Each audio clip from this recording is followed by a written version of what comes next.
Hey guys, did you guys know that meditation does have a dark side? That when not used properly or there is not proper safety mechanisms and frameworks put in place, it can actually trigger some pretty dark and pretty intense emotions. Hi guys, I'm Andrea. I talk about disability topics, and the NDIS and Australian Care Scheme. So guys, let's jump into it today. So guys, meditation, as we know, has many different forms. If I ask and say, what do you see meditation is? Traditionally, people have said to me, sitting cross-legged or in a lotus position or lying on your back, trying to regulate your breathing. That's one form of meditation, but then there is also what they call mindfulness. So that's being in the moment.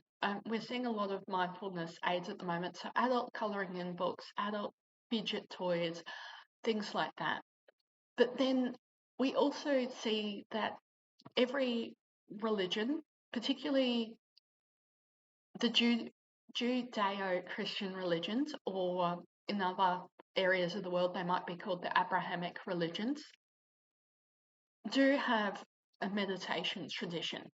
We just call it something different. We call it prayer. So Catholics have praying the rosary, Pentecostals having meditating on the Holy Spirit.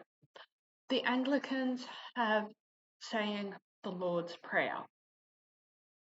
Then Muslims, and if I am incorrect in this, drop it in the comments. I will humbly apologize. But from what I understand, Muslims have praying to Mecca. We also then have things that are used as regulation exercises. So you're breathing in and out, your grounding exercises, seeing what is in the moment. These are all forms of meditation. Some are take more dedication and effort than others. However, one thing that I didn't realize, and I've learned quite recently, is the body stores emotions. And so if you don't process those emotions, your body will store them. There is a great book, and there is some great blogs on this as well. But the book I'm taking a lot of my information from is The Body Keeps Score. And one thing that I didn't realize, and I accepted as normal, was what had happened to me was just the medical event. I didn't see that as trauma or traumatic until someone quite recently, very close to me, said, "You've been through hell, yet you choose to keep a smile on your face." Yes, I have been through hell.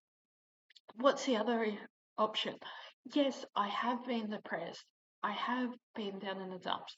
I have been addicted to the internet and YouTube and Netflix. I realized that's an addiction. That's an unmet need. And my unmet need was the need for healing and resolution, the need for health and well-being and peace and sanctuary in my life. And so, guys, this is one thing I wanted to talk about, is that I've been doing a trauma releasing based meditation. However, I have been doing it and checking in regularly with a licensed counselor that I work with quite regularly.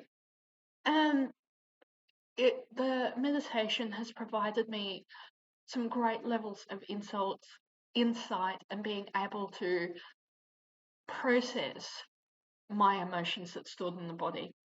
And that's the thing, being able to process the emotions. You can only process that when you feel safe and secure in the area that you're in. And this is a really big thing I'm going to say is, if you're starting off in meditation, having a safe and secure area when you're not going to be disturbed. But also having boundaries is the second thing around meditation. We don't see a beginner Buddhist monk meditating for 8 hours a day.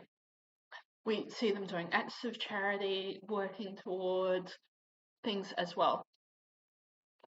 And meditation does take time, practice, and discipline. Um, I'll put in down below the Dalai Lama, what he had said about meditation as well, and being able to accept that life is suffering as well. And that is where we see a lot of mindfulness and things that are marketed as mindfulness are actually based on Buddhism. And Buddhism is a novel fight, this one. Buddhism is a philosophy. You can still be Buddhist but have a religion as well. They aren't mutually exclusive. One is a philosophy of life, one is a religion. Buddhists can still believe in God. In our local Buddhist monastery, they celebrate Christmas because one of the tenets of their strands, in search of a better word, of Buddhism is that you fit into local community. You celebrate the local customs. You become a part of the community. You don't set yourself apart of it. So every Christmas and Easter, there is a celebration of Christmas and Easter as local festivals.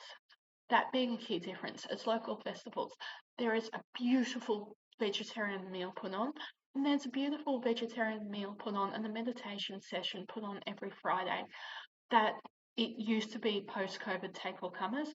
Now you do have to put your name on a sign-in sheet, book in, which, given social distancing and COVID, is fairly sensible. But then we also see in Judeo-Christian religions, we have praying the rosary, we have meditating on the Holy Spirit, meditating on scriptures as well. And I choose a lady on YouTube called, I will drop it in the comments below. I think it's Lauren Ocasa Forrester as well. So she does a really great trauma releasing meditation. And one thing that I found myself commenting is they said about trusting the universe and trusting yourself. And I was saying, but I don't trust myself, so how can I trust the universe? And this is something that I hadn't even realized I had as a belief. And so this is why it is so important to work with a mental health professional or a pastoral professional to work through those limiting beliefs, to work through that trauma as well. And a spiritually trained person, a theologian, will always make sense for a psychologically trained person. They're not mutually exclusive as well. And I know some people who are theologically trained are now trained in basic mental health counselling as well. Guys, I just wanted to do this sit down chit chat because on the blog and on the YouTube, I am talking a lot about emotional safety, physical safety. This is one way to process those difficult and challenging emotions. And guys, this is a bit of a shorter video, an off the cuff video, but I felt it was really important to share. And guys, just as a personal note, feeling a lot better, going to get into the routine of uploading again as well. I know my upload schedule has been a bit chaotic.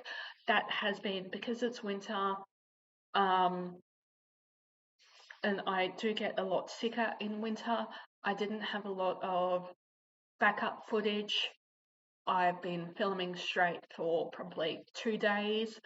Yes, I have been resting in that time as well. But if you are enjoying the content, please, if you can, like, share and subscribe. I will also, after this, be recording some Patreon content where I do go into a lot more depth as well. And guys, I will see you guys in the next video. Thank you.